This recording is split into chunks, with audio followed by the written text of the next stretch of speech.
नमस्कार, स्वागत है आपका खबर फर्स्ट में। मैं आशुतोष। 100 दिन हो चुके हैं। जी हाँ, आज 100वां दिन है बीपीएससी आंदोलन का। बच्चे आज भी देख सकते हैं 100 डेज वहाँ पे सेलिब्रेट कीजिए, कहिए या कह दीजिए कि इन लोग का दुर्भाग्य है कि 100 दिन से ये लोग गर्दनी बाग में अपने हक की लड़ाई लड़ रहे हैं और अब आशा सिर्फ और सिर्फ कोर्ट पे है, क्योंकि सारी चीज़ें हो गई है। जजमेंट अब मतलब सब कुछ हो चुका है, जजमेंट आने का बस इंतजार है। बम भाई 100 दिन हो गया है, क्या कहना चाहिएगा?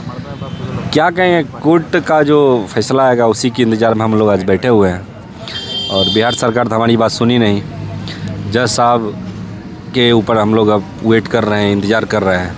फैसला हो गया है, रिजल्ट का इंतज़ार में बैठे हुए हैं। 2-3 दिन का टाइम लिए थे, आज 6 से 7 दिन हो गया। 1-2 दिन और देख लेते हैं। री एग्ज़ाम की बात हम लोग मांग कर रहे थे और री एग्ज़ाम होगा। आज 100वां दिन था।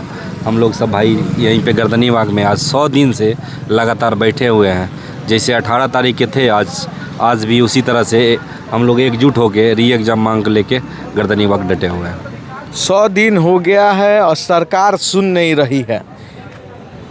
ऐसे सरकार को क्या कहिएगा? इस तरह की जो निकम्मी सरकार है, और क्या बोलेंगे इनको?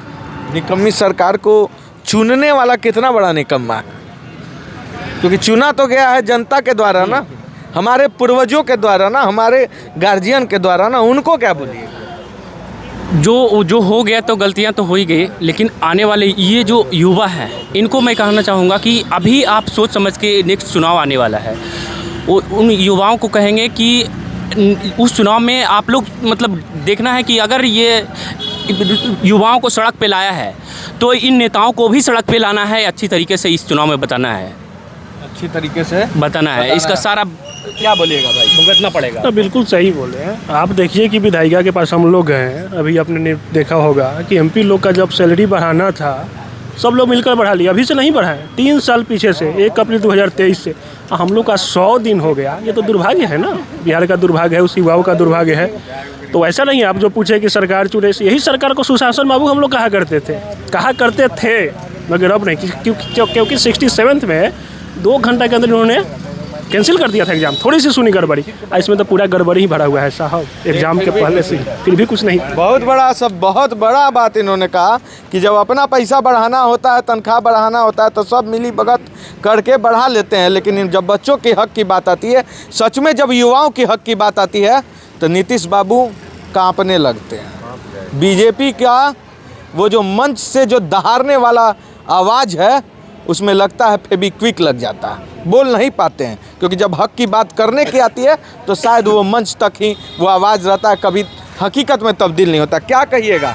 बिहार में जो आज वर्षों से एक परंपरा है कि लोग हमेशा धर्म पे, मजहब पे बंटकर वोट करते हैं, जिसका जो एक्शन है वो 100 दिन से आप लोग झेल रहे हैं। ऐसी इस तरह का जो रोग लग गया है बिहार में, जो दीमक लग गया है लोगों की मानसिकता का, इसके लिए क्या कोई एंटीडोट है आप लोग के पास इस बार के चुनाव में? देखिए, सबसे पहले आशुतोष जी आपको धन्यवाद। और मैं थोड़ा भावुक हो रहा हूँ अभी कि डे फर्स्ट से मैंने आपको देखा है यहाँ पे। एक दिन मुझे याद है कि आप 14-15 घंटे खड़े थे, बिल्कुल कोई विश्राम नहीं, कोई अवकाश नहीं, और शायद आप नहीं रहते तो ये आंदोलन उतना उस स्वरूप में नहीं बन पाता। और बाद में प्रमुखता से भी आप छात्रों की आवाज़ को आप उठाए। आपका एक जो है कोट जो है बहुत ज़्यादा फेमस हुआ, सभी लोग जान रहे हैं। तो देखिए, एंटीडोट का ही एक तरह से समझिए प्रयोगशाला है गर्दनी बाग। और एंटीडोट के निर्माण करने के लिए ज़रूरी था कि जो यूथ को लड़ने का मतलब अगेंस्ट गवर्नमेंट, अगेंस्ट करप्शन और अगेंस्ट जो है बनाना रिपब्लिक जो हो गया है बिहार, उसके अगेंस्ट प्रशिक्षण की ज़रूरत है। और मुझे लगता है कि संख्या बल की दृष्टि से देखें तो 5-6 लाख लोग तो ज़रूर जो है प्रशिक्षित हुए हैं। तो उसमें कुछ जुझारू हैं, कुछ शांत स्वभाव के हैं, लेकिन सभी लोग प्रशिक्षित हुए हैं और सभी लोग सरकार के नीतियों का, जो रवि परमार का जो एकाधिकार स्थापित हो गया है बीपीएससी पे, उसके नीतियों का विरोध कर रहे हैं। और देखिए, जहाँ तक बात रहा, देखिए हो क्या रहा है बिहार में कि तो बिहार बहुत वास्तव में पिछड़ा हुआ राज्य है, गरीब राज्य है। और अपने रोज़ी रोटी में ये लोग इतने संलग्न हो जाते हैं, मतलब उसी की उपलब्धता हो जाए, यही सबसे प्राइमरी लोगों का कार्य होता है, सबसे पहला कार्य होता है। तो इसलिए जो है लोग अपने वोट के बार्गेनिंग पावर को समझ नहीं पाते हैं। लेकिन अब जो है लिटरेसी रेट बढ़ा है बिहार में, बिहार के यूथ जो है बाहर से दिल्ली यूनिवर्सिटी से पढ़ के, जामिया मतलब हैदराबाद से पढ़ के, JNU से पढ़ के लौटते हैं या पटना में पढ़ते हैं। तो आप देखेंगे उसके अंदर एक पॉलिटिकल कंसिस्टेंस है और छात्र सोच भी रहे हैं अब की बार कि जैसे झारखंड में हुआ, जो यूथ का एक डोमिनेंसी रहा, यूथ के मुद्दों का जो डोमिनेंसी रहा, तो उसको लेके कुछ जो है इस तरह का प्रयास किया जाए। और हम लोग के भी दिमाग में है कि बताइए कि ये किस तरह का नेतृत्व है जो हमसे मिलने तक नहीं आया। हमारी समस्या का समाधान छोड़िए, एक भी नेतागण या एक भी कोई प्रतिनिधि हम लोग से मिलने नहीं आया, जबकि हम लोग कम से कम 500 से ज़्यादा बार अप्रोच भी किए। ये तो हम लोग आभार व्यक्त करेंगे आदरणीय चीफ जस्टिस साहब का कि एटलीस्ट उन्होंने 2 दिन डेडिकेटेड होके हमारे मुद्दों को गंभीरता से सुना, समझा और संवेदनशीलता के साथ जो है एक कंक्लूजन तक ले गए वो। हाँ, लेकिन हम लोग भी चाहते हैं अब जो है हम लोग इस तैयारी में हैं। देखिए राजनीति जो है, जैसा कि आप बोल रहे हैं, इस सभी चीज़ों का एंटीडोट जो है पॉलिटिक्स ही है, राजनीति। और भगत सिंह बोलते हैं कि युवाओं को क्यों नहीं करनी चाहिए राजनीति। अगर सकारात्मक राजनीति हो तो युवा राजनीति करेंगे। और आदरणीय अटल बिहारी वाजपेयी, उनका देखिए अप्रोच रहा राजनीति को लेके। वो तो शुरू से ही अपने युवा समय से ही जो राजनीति में सक्रिय रहे थे। बहुत सारे लोग और आज के जितने नेता हैं सब तो आंदोलन का ही उपज है ना। नीतीश कुमार जी हों, लालू जी हों या लेकिन आज के युवाओं में एक चीज़ देखने को मिलती है, आज के युवा में, या फिर एक कह सकते हैं कि इस भ्रम को फैलाने में सभी पार्टियां सफल हुई है कि अच्छे लोग को राजनीति की बात नहीं करना चाहिए, पढ़े लिखे लोग को राजनीति से दूर रहना चाहिए, जिसके कारण से जिस देश में एक पत्ता भी राजनीति से ना हिलता हो, उस देश में बड़े वर्ग युवाओं जैसे युवा का एक बड़ा तबका को ये माइंड में घुसा दिया गया कि राजनीति युवाओं के लिए है नहीं। इसको लेकर बिहार कब तक ऐसा चुप रहेगा? क्योंकि मैं देखता हूँ कि जब भी राजनीति की बात आती है युवा कट जाते हैं। युवा मजदूर बनने पे ज़रूर अपना फोकस करते हैं। वो क्यों ना यूपीएससी भी पास कर लीजिएगा तो मजदूर न बनिएगा। नहीं, जो आप बोल रहे हैं ना शक था कि नहीं? देखिए राबड़ी देवी का आप पीए बनिएगा। राबड़ी देवी कितनी पढ़ी लिखी है आप लोग को पता है? नरेंद्र मोदी का पीए बनिएगा। वो यूपीएससी जो आईएएस है उससे ज़्यादा तो नॉलेज नहीं होगा, लेकिन जो सबको चला रहा है उससे दूर रख दिया जाता है। चलिए, इस पर क्या करना चाहते हैं कि क्या कोई इस बार गर्दनी बाग से कुछ चुनाव में प्रयोग देखने को मिलेगा क्या पूरे 243 सीटों की? नहीं, चुनाव जो इलेक्टोरल पॉलिटिक्स है उसका मतलब ये थोड़ी है कि हम कैंडिडेट उधर गए और जीत गए और नहीं, मैं बता रहा हूँ वही कह रहा हूँ। बात है चुनाव में प्रभाव डालने की। और जब युवा की बात आपने की ना, तो युवा जो यहाँ से जो अभी नीतीश भाई बोल रहे थे, जिस तरह का प्रशिक्षण उन लोगों को मिला है, चाहे वो ग्राउंड पे हो चाहे वो ऑनलाइन तरीके से हो, तो वो ज़रूर इस चुनाव में अपना प्रभाव डालेंगे। और कहीं ना कहीं उनकी एक समझ डेवलप हुई है। पहले जो युवा है जो मतलब ब्लैंकेट वोट करता था, एक तरह से कई लोगों को ब्लैंकेट वोटिंग किया है, चाहे वो 14 के इलेक्शन में हो चाहे 2020 के इलेक्शन में हो। तो अब तो वैसा नहीं चलेगा। उनके अंदर एक समझ डेवलप हुई है कि हमारे जो मुद्दे हैं, और मुद्दे के हम लोग कहीं से मतलब गड्ढा खोद के थोड़ी मुद्दा ला रहे हैं। जब पारदर्शिता की बात है कि सरकारी नौकरी में पारदर्शिता होनी चाहिए, वो आप लोग नहीं करा पा रहे। कोई एक एग्ज़ाम है जो देखिए जो सही ढंग से कंडक्ट करवा पा रहे हैं लोग सरकार में, चाहे यहाँ की हो चाहे आसपास की कोई भी सरकार हो। इवन केंद्र की सरकार देख लीजिए आप, अभी CGL का मामला उठा हुआ है, BPSC में तो यहाँ सब त्रस्त हैं, TRE का, नीट का देखिए, तो UPSC तक को मतलब समझिए कि इस बार उसमें भी पहुँच गया मामला कि कैसे लोगों को फर्जी सर्टिफिकेट दे के जो है कैटेगरी में लाभ लिया जा रहा है। तो हम लोग ये कह रहे हैं कि ये बहुत अंदर तक घुस चुका है, वो नसों में चला गया है। ये जो भ्रष्टाचार है, जो ट्रांसपेरेंसी नहीं है आयोग के अंदर, तो युवा तो समझ रहे हैं। और कहीं ना कहीं वो अपना जो वोट है ना उसका यूज़ करके वो ज़रूर बदलाव जो है वो करेंगे, और अपना जो एक तरह से कि विचार है वो वहीं पे व्यक्त करेंगे। लोग भी जो है विचार कर रहे हैं आपस में। विचार क्या, वो लगभग जो है अंतिम दिशा में ही है। हम लोग हो सकता है कि एक जो है प्रेशर ग्रुप या प्रेशर फोरम का निर्माण करें। और हम लोग को पता है कि किस विधानसभा से कितने वोटों से लीड है। हम लोग के पास जो है एक सक्षम जो है बौद्धिक लोग भी हैं जो इस क्षेत्र में धुरंधर हैं। मैं आशीष भैया का नाम लेना चाहूँगा, आशीष रंजन, ठीक है।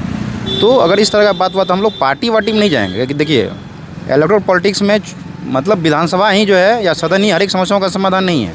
रोड पे भी, समाज में भी समस्याओं का समाधान होता है।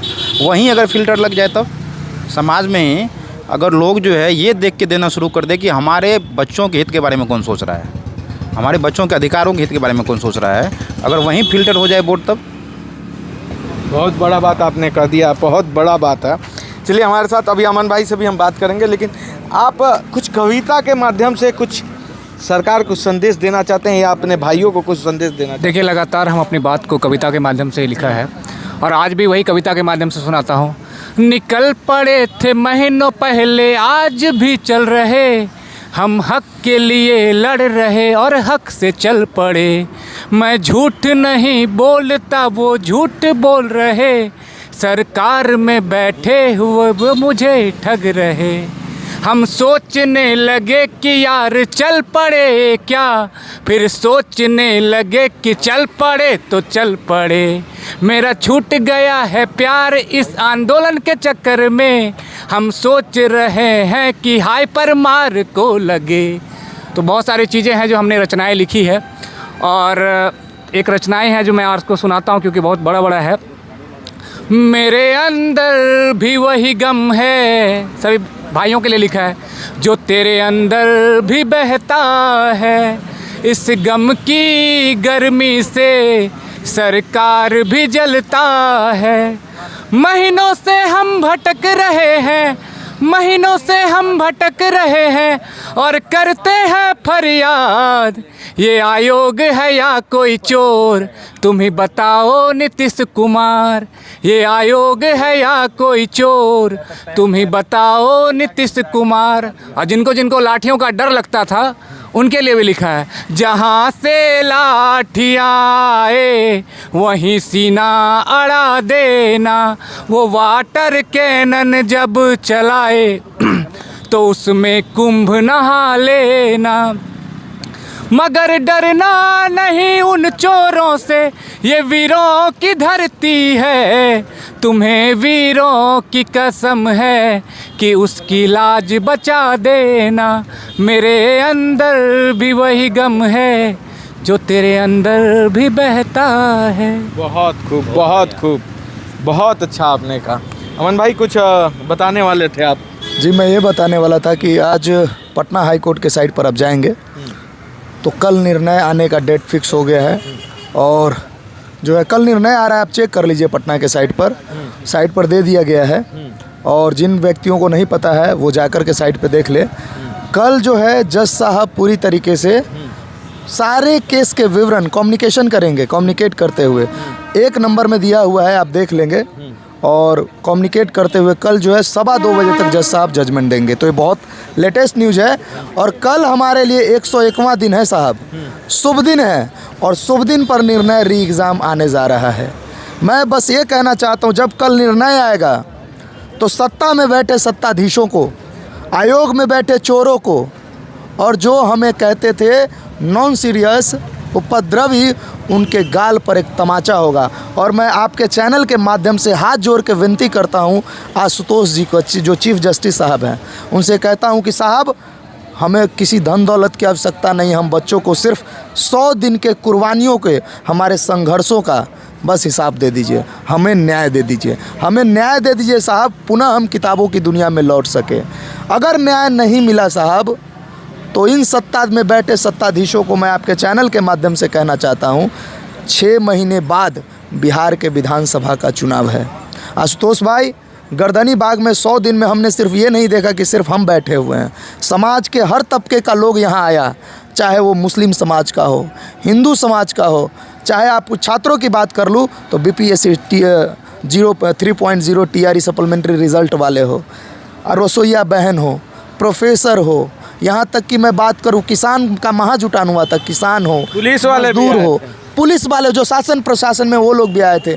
मैंने देखा भैया, मैं जब किताबी दुनिया में था तो मुझे नहीं पता था कि बिहार में ऐसा हो रहा है, लेकिन जब मैं धरने पे बैठा खुद पे बीती, तो जब मुझे धरना कराना पड़ा तो मुझे लगा कि बिहार के सिर्फ एक ही वर्ग परेशान नहीं है, तमाम जाति वर्ग और तमाम लोग जो है। मेरे पिताजी किसान हैं और मैंने एक वीडियो भी देखा था, उस वीडियो में एक पिता जो है अपने बेटा से पूछता है कि बेटा ये बताओ कि मैं जो है 50 केजी जो है 5 केजी अनाज अगर छींटता हूँ तो मैं 50 केजी अनाज काटता हूँ, लेकिन मुझे फिर भी नुकसान ही हो रहा है, फ़ायदा नहीं हो रहा है। तो फिर बेटा ने जवाब नहीं दे पाया। पिता बाद में सोच कर कहता है कि इसलिए ऐसा यह इसलिए हुआ क्योंकि हमारे पास जो है कीमत निर्धारण करने का क्षमता नहीं है। वही दलिया, छोटी सी दलिया के पैकेट जो है बड़े बड़े पूंजीपति बनाते हैं और 10 रुपये 20 रुपये में बेचते हैं, लेकिन आज दलिया का कीमत देख लीजिए। इसीलिए किसान यहाँ पर जुटे थे। मैं कहता हूँ भैया 6 महीना बाद हर सत्ता में बैठे लोगों को सारा जवाब देना पड़ेगा। आपने पूछा, भैया से पूछा क्या यहाँ से कोई चुनाव लड़ेगा? भैया वो तो चुनावी महीना बताएगा कि कोई चुनाव लड़ेगा या नहीं लड़ेगा। लेकिन मैं आपके चैनल के माध्यम से कह देता हूँ माननीय नीतीश कुमार जी के सुपुत्र निशांत भैया से, भैया हाथ जोड़ते हैं, चुनाव मत लड़िएगा। आना होगा तो जिस तरह आपके पिता विधान परिषद से मुख्यमंत्री बने बैठे हैं उसी प्रकार आप भी आ जाइएगा, चुनाव मत लड़िएगा भैया। अगर आप चुनाव लड़ें तो गर्दनी बाग का युवा आपको हल्दी चूना लगाने का काम करेगा, आपके ईंट से ईंट बजा देगा, वोट के चोट से आप पर दर्द मारेगा। मैं इतना बता देता हूँ। बहुत बड़ा बात बोले हैं और शेर वाला बात बोले हो भाई। देखिए 100 दिन हो चुका है, गर्दनी बाग आज खामोश जरूर है, लेकिन ये याद रखिएगा ये जो शांति है ये तूफान से पहले का शांति है। अब बता दूं कि कल जजमेंट आ रहा है, जैसा कि अमन भाई ने बताया है। तो कल अगर जजमेंट आ गया और हमारे भाइयों की जीत हुई तो फिर से गर्दनी बाग एक बार फिर से खिलखिला उठेगा और जमकर भैया आशुतोष जमकर हम लोग अन्याय के खिलाफ दिवाली मनाएंगे। दिवाली, दशहरा, होली सारा मने कल ही मनेगा अगर फैसला हमारे हक में आता है तो। जय हिंद।